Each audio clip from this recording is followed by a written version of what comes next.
Party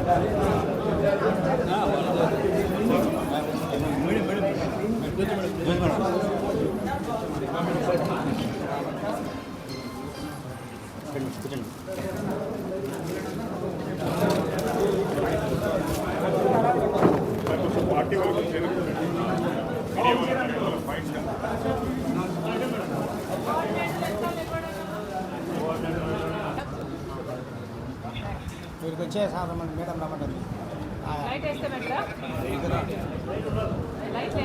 రమ్మంటుంది madam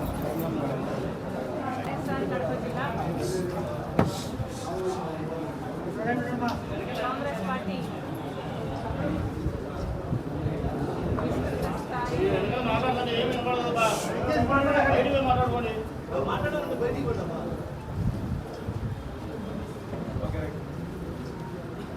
YSR Kadapa జిల్లా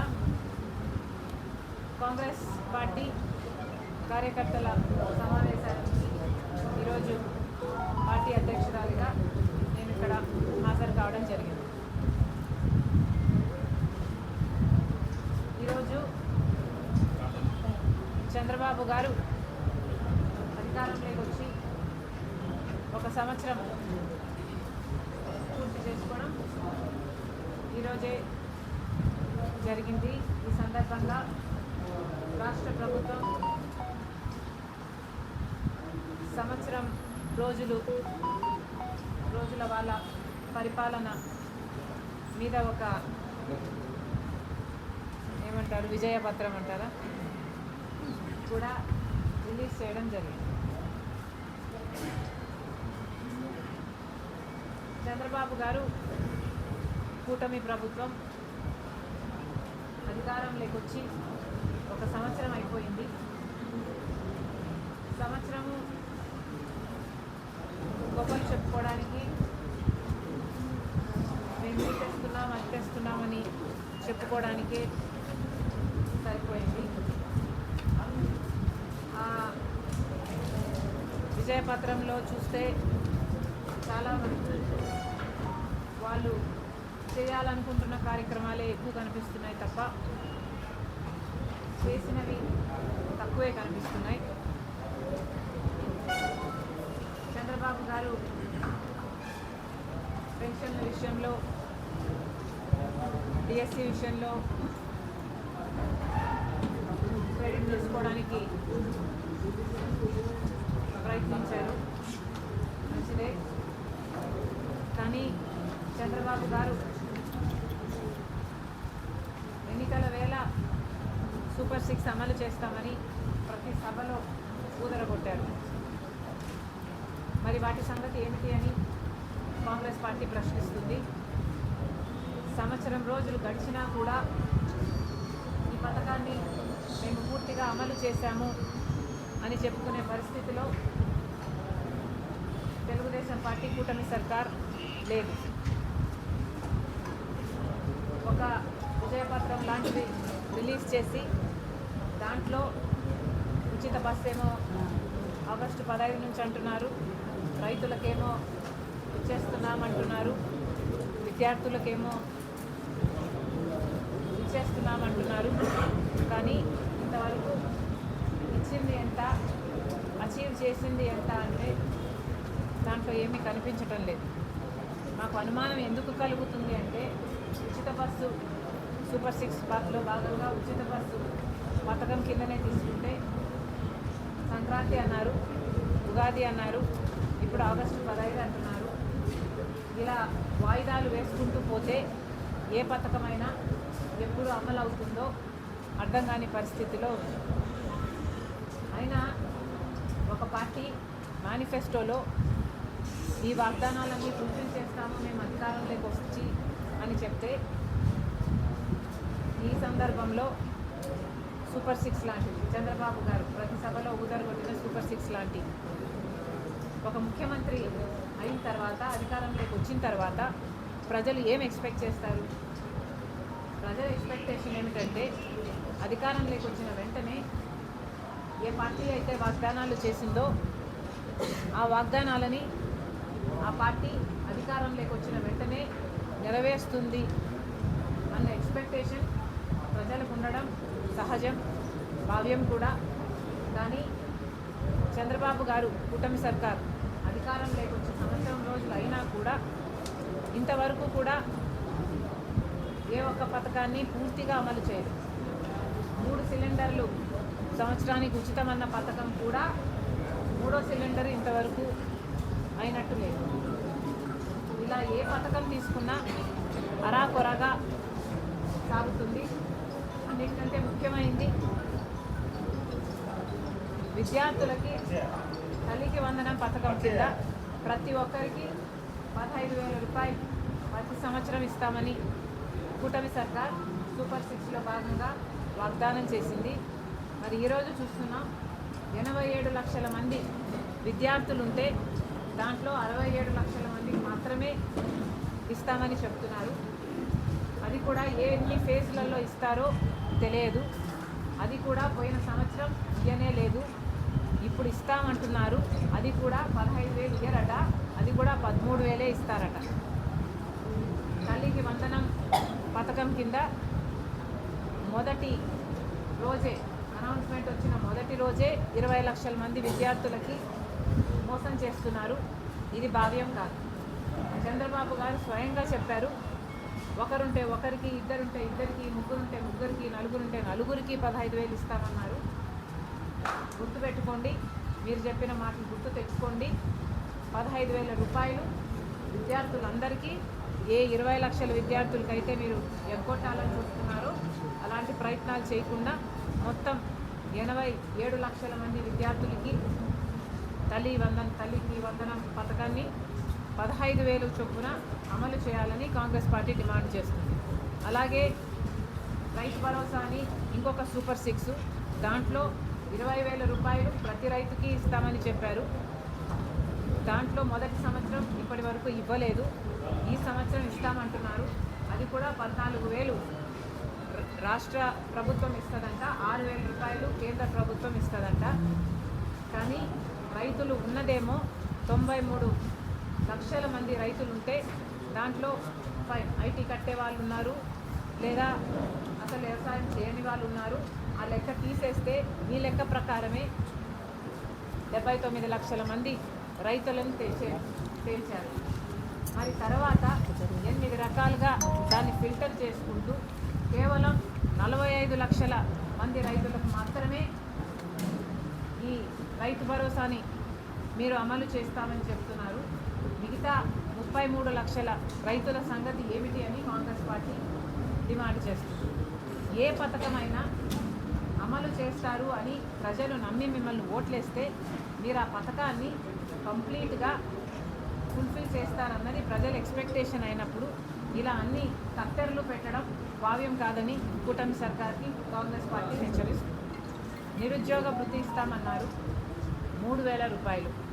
దాదాపు 50 లక్షల మంది బిడ్డలు ఉన్నారు. మీరు అధికారంలోకి వచ్చిన తర్వాత ఎన్ని ఉద్యోగాలు ఇచ్చారో ప్రజలకైతే కనిపించడం లేదు. ఒక డిఎస్సి చేయడం తప్పితే అది కూడా ఇంకా ఫుల్ఫిల్ అవ్వలేదు, అది కూడా వాళ్ళు ఇంకా ఉద్యోగాలు జాయిన్ కాలేదు. బట్ అది తప్పితే ప్రైవేట్ రంగంలోనైనా ఇంకో రంగంలోనైనా ఉద్యోగాలు కనిపించటం లేదు. 50 లక్షల మంది బిడ్డలు ఎదురు చూస్తున్నారు ఉద్యోగాలు వస్తాయని, లేదా నిరుద్యోగ వృత్తి ఇస్తారని. కనీసం నిరుద్యోగ వృత్తి ఈసారైనా 2014లో మీరు అధికారంలోకి వచ్చే ముందు కూడా ఈ వాగ్దానం చేశారు, నిరుద్యోగ వృత్తి ఇస్తామని. అప్పుడు నిలబెట్టుకోలేదు చంద్రబాబు గారు. ఈ నిరుద్యోగ వృత్తి గురించి ఇప్పుడు మాట్లాడని కూడా మాట్లాడటం లేదు. సూపర్ 6లో ఇది భాగమే కాదన్నట్టుగా ఉన్నారు. 3,000 రూపాయలు నిరుద్యోగ వృత్తి ప్రతి నెల ఇస్తామని చెప్పారు. కనీసం సూపర్ 6లో ఇది భాగం కానట్టే ఇప్పుడు వ్యవహరిస్తున్నారు. దీని మీద చంద్రబాబు గారు క్లారిటీ ఇవ్వాల్సిన అవసరం ఉంది. మహిళా శక్తి అని ఇంకొక పథకం చెప్పారు సూపర్ 6లో.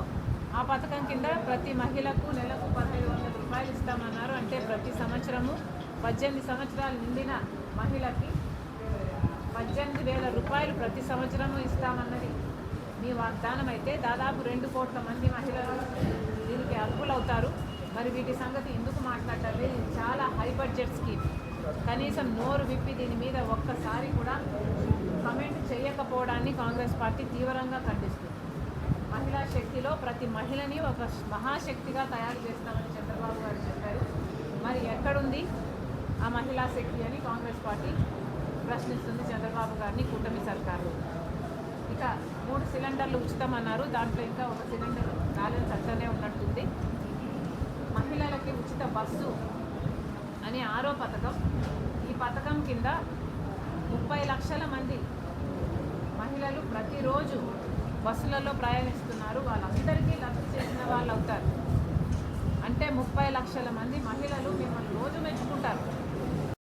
పెంచుకుంటూ పోతే ఇక రాష్ట్రం మీద అప్పులు, ఇది అప్పుల రాష్ట్రంగా మారుతుంది. ఆంధ్ర రాష్ట్రం కాస్త దయచేసి దీని మీద ఆలోచన చేయాల్సిన అవసరం ఉంది. అప్పుల మీద బ్రేక్ వేయాల్సిన అవసరం ఉంది. చంద్రబాబు గారు ఇన్ని అప్పులు చేయడం భావ్యం కాదు. ఇంకోవైపు అమరావతి మన రాజధాని, కానీ మన రాజధాని కట్టాలి అన్నది, మనకు కేంద్రమే కట్టియాలి అన్నది విభజన హామీ. మరి అలాంటప్పుడు చంద్రబాబు గారు అప్పులు ఎందుకు తెస్తున్నాడో రాజధాని కోసము నాకు అర్థం కాని విషయం. జర్మనీ బ్యాంక్ అంటున్నారు, గ్రూప్కో అంటున్నారు, ఇంకోటి అంటున్నారు, 15,000 కోట్లు అంటున్నారు, ఇంకో చోట 10,000 కోట్లు అంటున్నారు, ఇంకో చోట 5,000 కోట్లు అంటున్నారు. అన్నీ అప్పులుగా తెస్తున్నామంటున్నారు.